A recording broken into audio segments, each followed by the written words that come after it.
Verlede week het ons so 'n bietjie gepraat oor die dinge wat kan skeef gaan met ons verstaan van hoe God werk en van waar sake staan van 'n teologiese perspektief. En ons het gekyk na verskillende verskynsels wat daar is nou deesdae in die wêreld, waar oplossings gesoek word maar hierdie ding gaan nie werk nie. Jesus het vir ons gewaarsku in Matteus 24, daar is misleiding, so seker soos wat ek op die oomblik staan, is daar gaan daar misleiding wees.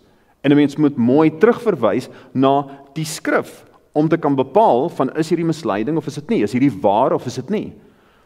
En ons het gepraat van die ekstatiese uitinge wat gegee word, wat nie tred hou met dit wat in die woord is nie. En ons het gepraat oor beeldeaanbidding wat heeltemal strydig is met die woord en nie tred hou met dit wat in die 10 gebooie staan, nie ingevolge dit is nie. En ons het gepraat van die verstaan van wat gebeur met afgestorwenes, wat ook nie wat nie tred hou met wat in die woord is nie. Dis ook strydig met daai. Nou vandag dan wil ek gaan kyk in die hand van die nagmaal, dan wil ek net vlugtig raak aan 'n gedagte wat daar ook misleiding is wat plaasvind. Nou, iemand gaan nou vir my sê, Werner, vandag is dit 'n lang dag, dis nagmaal, ons moet voete was, ons moet nagmaal bedien, al daai. Daarom sê ek, hierdie dis 'n hoë hoogte, vlieg ons verby van hierdie saak, dis 'n ligfoto prentjie. Ons sal op 'n ander dag, dan kan ons eintlik gaan stap in die berge gaan kyk en elke klippie gaan meet, elke boom se dimensies gaan kyk. Maar ek wil 'n paar gedagtes met u deel oor hoe werk verlossing, want iemand kan vir my sê dat my verstaan van wat gebeur as jy sterf is eintlik irrelevant wat my verlossing betref. Dit raak nie eintlik my verhouding met God op 'n manier. Of of daar nou 'n beeld in my huis is of ietsie soos daai. Ek sal verskil met dit. Ek dink dit verander wel die prentjie. Maar as ons nou praat van die sentrale waarheid van die skrif, wat is die punt van hoekom ons hier is?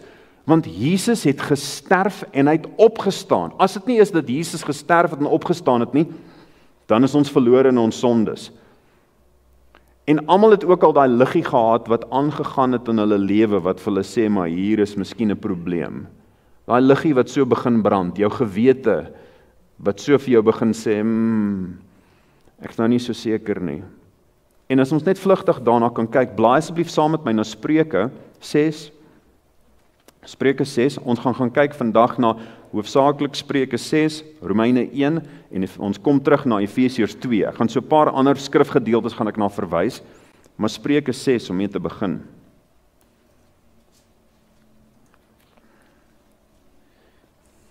Spreuke 6 vers 16.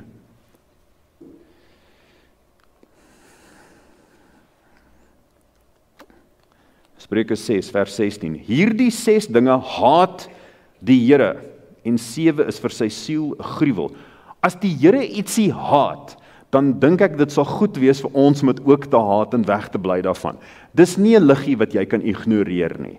Dit is nie ietsie van kom ek kyk hoe ver ek kan wegkom met hierdie. Kom ek check. Nee, dis 'n lang afdraande wat ek nou gaan ry. Dis oukei. Nee. Spreuke 6 vers 16, hierdie 6 dinge haat die Here en 7 is vir sy siel 'n gruwel. Trotse oë, 'n leuenagtige tong, hande wat onskuldige bloed vergiet, 'n hart wat onheilsplanne beraam, voete wat haastig na die kwaad toe loop, een wat as valse getuie leuns uitstrooi en tussen broers tweedrag saai. En iemand sal vir my sê, Werner, my hand het nog nooit onskuldige bloed vergiet nie. Ek het nog nooit vir iemand 'n 5 ster gegee of een van hulle. Nog nooit een van daai is uitgedeel nie. Maar trotse oë en 'n leuenagtige tong is ietsie wat dalk miskien meer van toepassing gaan wees vir elkeen van ons. Julle sal ten minste al kan ons dit nie miskien oor onsself baie maklik herken nie, ons sal maklik dan sê vir iemand anderster wanneer hulle as 'n valse getuie leuns oor ons uitgestrooi het, nê. Dalk geld dit vir ons ook. En hierdie is die ding wat God haat in Romeine, dan in Romeine 1. Blaai saam met my soontoe. Romeine 1 vers 28. Romeine 1 vers 28.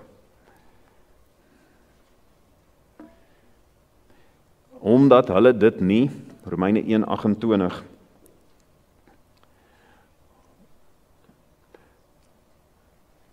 omdat hulle dit nie die moeite werd geag het om God in erkentenis te hou nie, het God hulle oorgegee aan 'n slegte gesindheid om te doen wat nie betaam nie.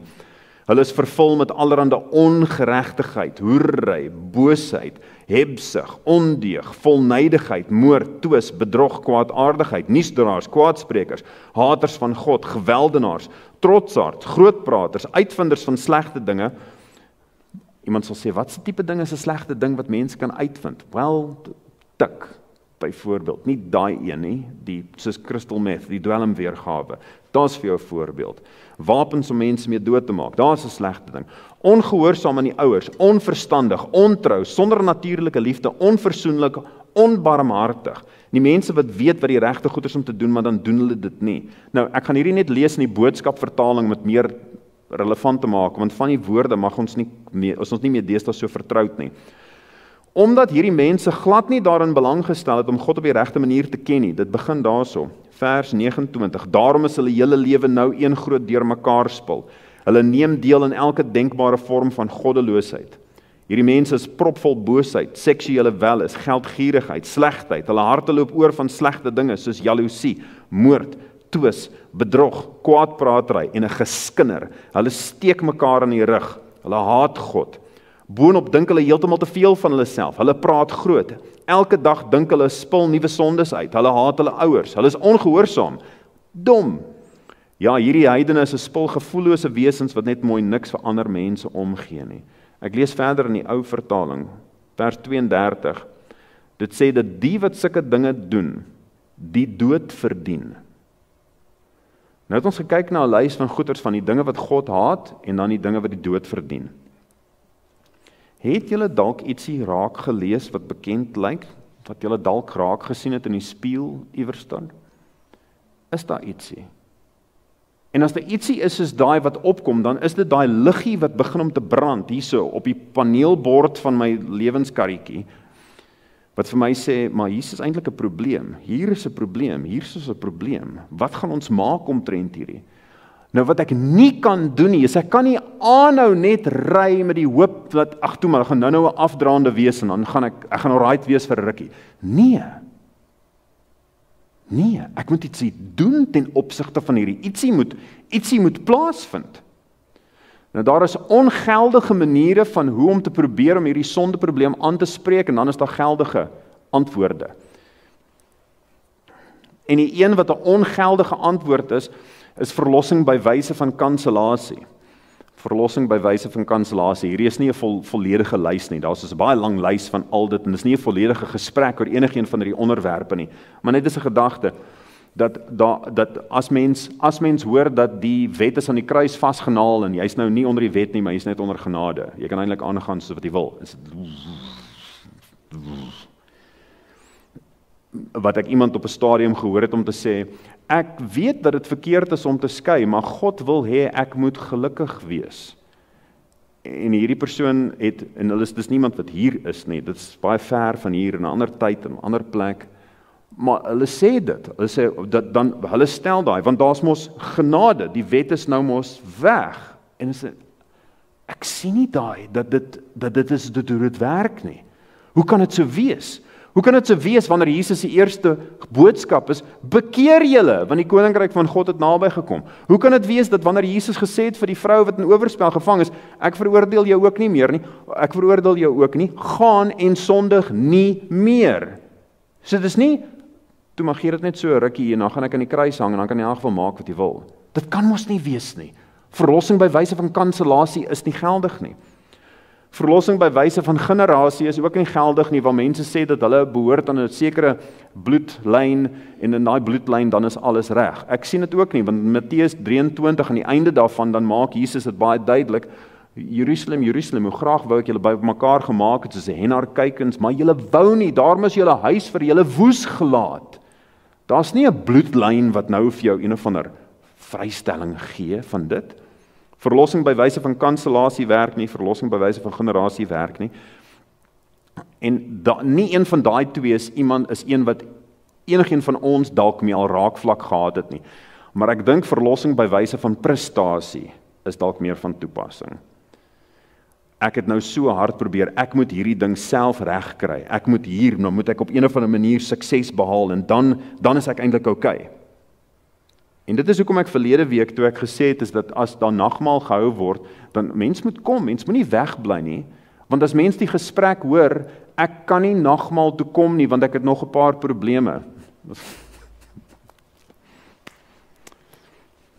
Ek bly nie weg van die dokter af nie. Ek kom sit juis in 'n plek waar die Here met my kan praat en hy lê die vinger so op die probleem en hy praat tot my.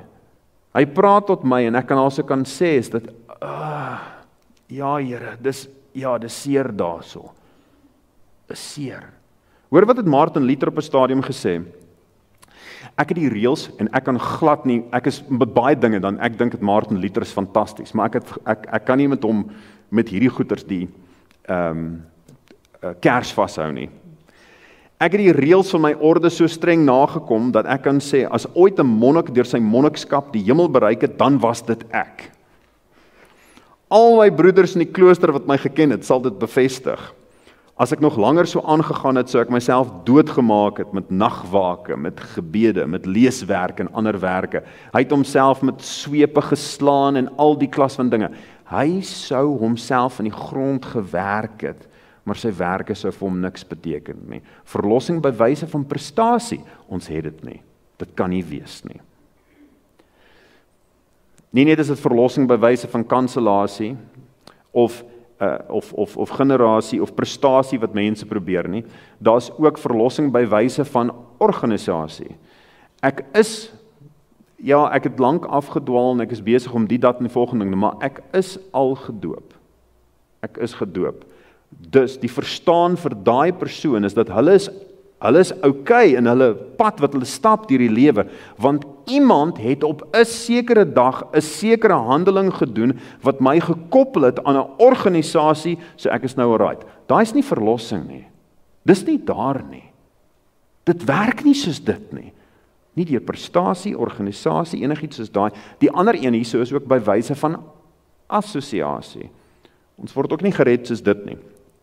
Niemand sê vir my, Werner, wat's dit? Dit is die gedagte dat ons is heeltemal in 'n totale verlore toestand en sonder dat daar enige rede is vir dit, het God my uitverkies en daar is vir my, of laat ek dit beter stel, hierdie persoon is uitverkies, hy's uitverkies, ongeag van wat hulle gedoen het, en hulle kan daai uitverkiesing, daai geredde status kan hulle nooit verloor nie.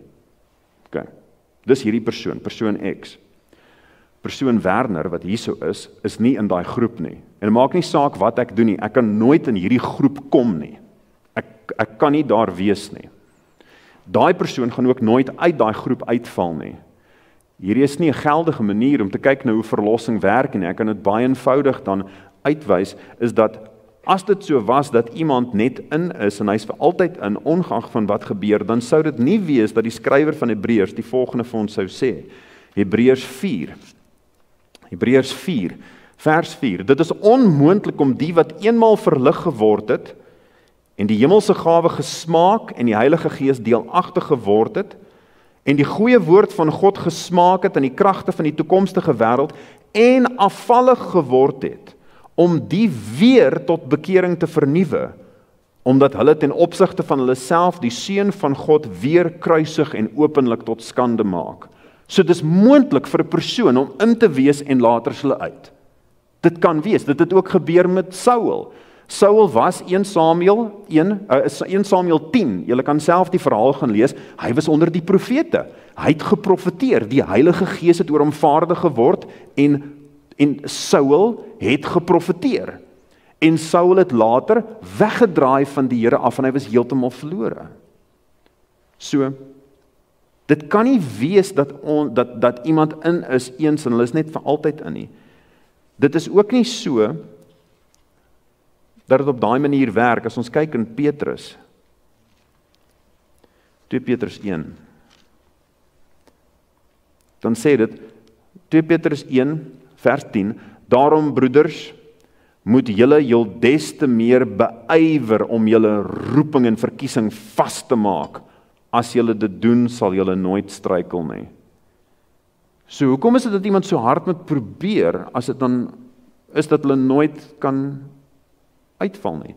Dit maak ook, daar's geen rede vir Jesus se instruksie om te sê, gaan, maak disippels van al die nasies, doop hulle in die naam van die Vader en die Seun en die Heilige Gees en leer hulle om alles te onderhou wat ek julle beveel het. Hoekom moet ons gaan om disippels te maak, as die Here klaar dan gekies het? Hulle is in, hulle is uit, vaste groepe afgehandel. Kan nie wees nie. Dit kan nie wees nie.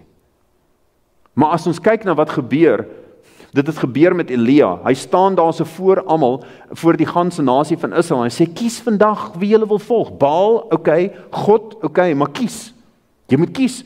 Josua, hy het ook gesê, julle kan kies van wat julle wil doen, maar ek en my huis, ons sal die Here volg. Ons gaan hom dien. Verlossing by wyse van assosiasie met hierdie groep, ek is uitverkies. Daai werk nie. By wyse van die generasie idee, of deur middel van prestasie, of mediasie, daar's is iemand 'n middelaar, en ek moet met hierdie heilige moet ek praat, en dan gaan ek reg wees. Dit kan nie wees nie. Die enigste manier van ons gered word, is Jesus Christus. Jesus Christus wat gesterf het aan die kruis vir ons. Dis net deur dit. Kom saam met my na Efesiërs 2 en ons gaan nou daar bly. Efesiërs 2 en kyk wat gebeur. Kyk wat vind plaas. Efesiërs 2 vers 1. Julle het hy lewend gemaak wat dood was deur die misdade en die sondes, waarin julle tevore gewandel het, volgens die loop van hierdie wêreld, volgens die owerste van die mag van die lug, van die gees wat nou in die kinders van die ongehoorsaamheid werk, onder wie ons almal ook vroeër gewandel het in die begeerlikhede van ons vlees, toe ons die wil van die vlees en van die sinne gedoen het. Ons was van nature kinders van die toorn net soos die ander. Ek het droog gemaak, ek het verkeerd gekies. Maar die wonderlike ding, en is nie net ek wat droog gemaak en verkeerd gekies het nie. Dit sê daar, almal van ons het op hierdie pad gewandel. En let wel hierso wat dit sê vers 3, die wil van die vlees, ek wil daai ding, ek soek daai ding, alles daai ding skadelik vir my, alles is teen die reëls, alles is 'n oortreding, al gaan iemand anders verskade gaan laat lei, dis lekker, so ek wil dit nou hê. En hoe kom ons los van dit? Hoe kom ons los? Hier die wonderlike woord wat gegee word in die skrif, maar.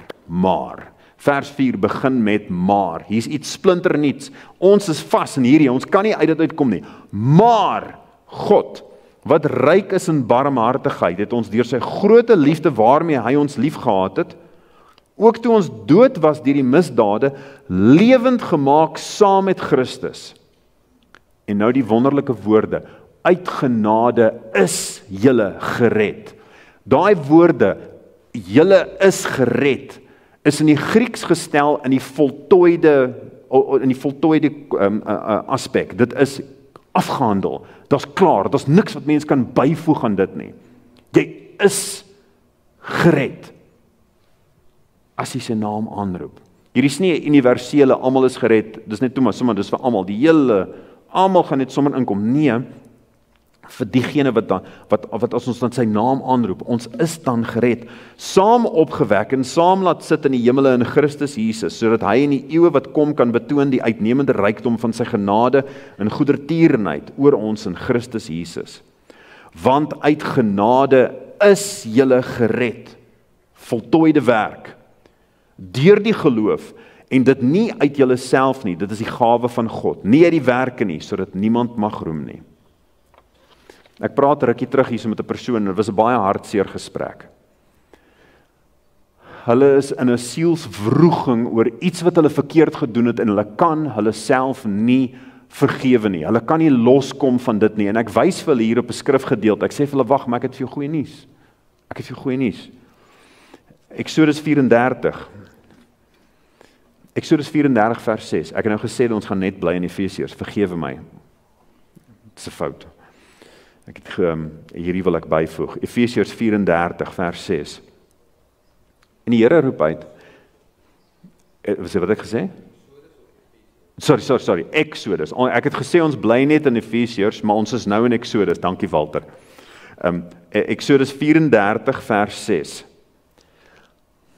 Volg saam as jy dit kan. Ek wil net die 2 verse, wil ek net gou hierna kyk, en want is 'n baie belangrike kopskuif wat hierdie persoon moes gemaak het, want hulle het nie vrede gehad nie. Hulle sien die liggie op hulle paneelbord brand.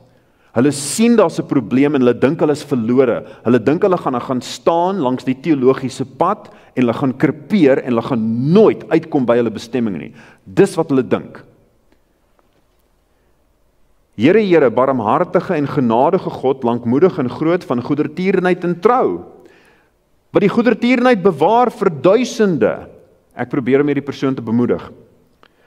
Wat ongeregtigheid en oortreding en sonde vergewe. Ek probeer hulle bemoedig.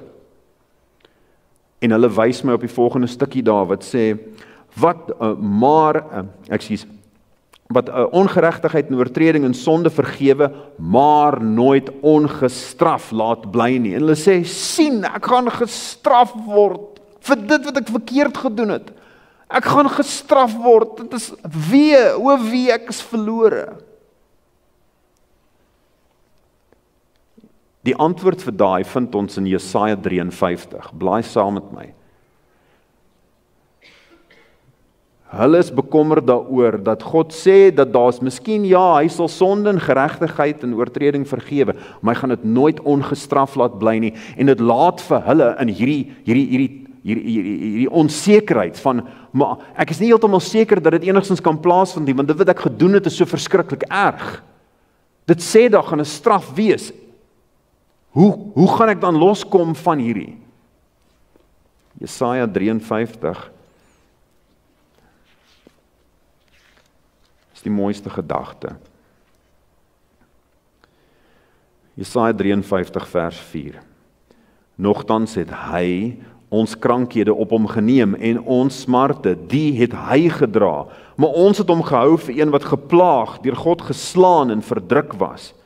Maar hy is ter wille van ons oortredinge deurboor. Dit het ons gesê dat God vergewe oortredinge.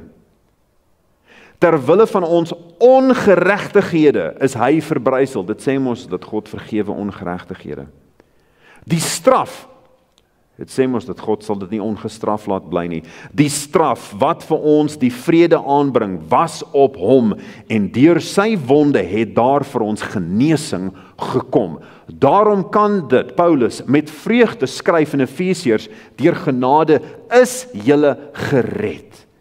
Want die Here het dit reeds gedoen. Is dit so dat die Here sonde en ongeregtigheid en oortreding sal vergewe? Ja. Is dit so dat hy dit nooit ongestraf sal laat bly nie? Ja.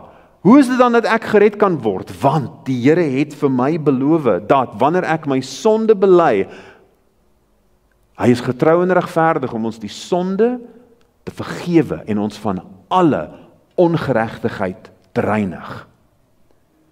Is dit deur ietsie wat ek gedoen het? Nee. Is dit as gevolg van my velkleur? Nee. Is dit as gevolg van wat ek het? Nee. Is dit as gevolg van enigiets soos daai? Dit het niks daarmee te doen nie. Dit is suiwer die genadedaad wat die Here gedoen het vir ons aan die kruis. Prys sy naam. Prys sy naam. Ek gaan dit nou net gaan land op hierdie punt. Efesiërs 2. Weer net terug by dit. Iemand sê dan vir my, Werner, maar ek sukkel nog met hierdie, ek sukkel nog met daai, ek sien daar soos hierdie probleme.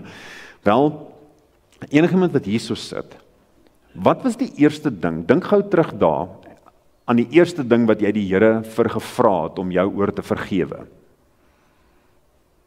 As jy kan onthou. Sommige mense kan onthou wat die eerste ding is wat hulle die Here gevra het om hulle vir te vergewe, en dan was dit 'n taamlik 'n groot ding gewees.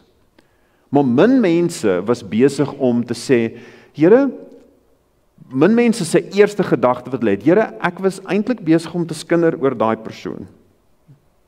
Ek was nie net besig om nou, ek was besig om 'n mening te lig wat daai persoon in 'n slegte lig gestel het, in hulle afwesigheid, en ek moes dit eintlik nie gedoen het nie.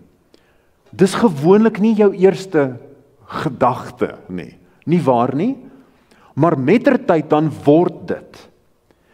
So ons verlossing, ons regverdiging, daai daad, daai eenmalige gebeurtenis wat die Here vir ons sê, wanneer ek aan hom toe kom en ek bely my sonde, hy sê my kind, jy's vergewe. Jy's vergewe. As gevolg van dit wat hy gedoen het. Dit beteken nie dat ek daarna nog, dat ek nie gaan groei nie. Die een noem mens regverdiging, die ander een is heiligmaking. Die een is 'n gebeurtenis, die ander een is 'n proses. Regverdigmaking is nie so, dis nie 'n proses van dit van okay, ek is amper gered, ek is bietjie nader daaraan om gered te word. Okay, ek is bietjie nader, okay, nou is ek heeltemal gered. Nee. Deur genade is julle gered. Voltooide werk, afgehandel, afgespreek, klaar. Aan julle sondes sal ek nie meer dink nie, ek werp dit in die dieptes van die see en ek dink nie meer daaraan, is die beloftes van die Here. Maar dan vat hy dit verder, hy sê, vers 10 van Efesiërs. Ons is sy maaksel, geskape in Christus Jesus, tot goeie werke wat God voorberei het, sodat ons daarin kan wandel. Kan. Hy berei vir ons 'n weg voor, en dan het ons, dan kan ons 'n sekere pad saam met die Here stap, vir daai, die pad van heiligmaking. As ek op een of ander stadium besluit dat ek stel nie verder belang in die heiligmakingsproses nie, dan moet ek myself afvra van wat is my verhouding met die Here. Maar as ek vir die Here sê, Here, ek is verlore in my sonde, vergewe my, stap saam met my hierdie pad, dan is dit presies wat die Here wil hê. Mag dit so wees soos ons nou skei vir die voetewassing. Mag ons dan oorweeg hoe die Here gekom het om ons te dien, om daai nederige werk te doen. Vir my om 'n ander man se voete te was, dis nie enigstens 'n tree na onder toe nie. Maar vir die koning van hemel en aarde, om iemand se voete te was, dis 'n stap. Vir die koning van hemel en aarde, skepper van alles, sondeloos, om my sonde op hom te neem, is so groot kopskuif, dit laat my die kop duisel. Mag die Here vir julle seën, soos ons nou dit gaan doen, en dan terugkeer vir die nagmaal. Liewe Here, magtige God, hierdie was 'n baie vlugtige blik aan die diepste van studies. Daar is geen onderwerp, liewe Here, wat so groot is soos die. Jesus wat vir ons sterf. Jesus wat ons sonde neem op hom. Liewe Heer, dankie vir dit wat U gedoen het. Mag U tot elkeen se hart spreek, soos ons verder hierdie nagmaal gebruik. Voete was en dan terugkeer hiernatoe. In Jesus naam asseblief. Amen.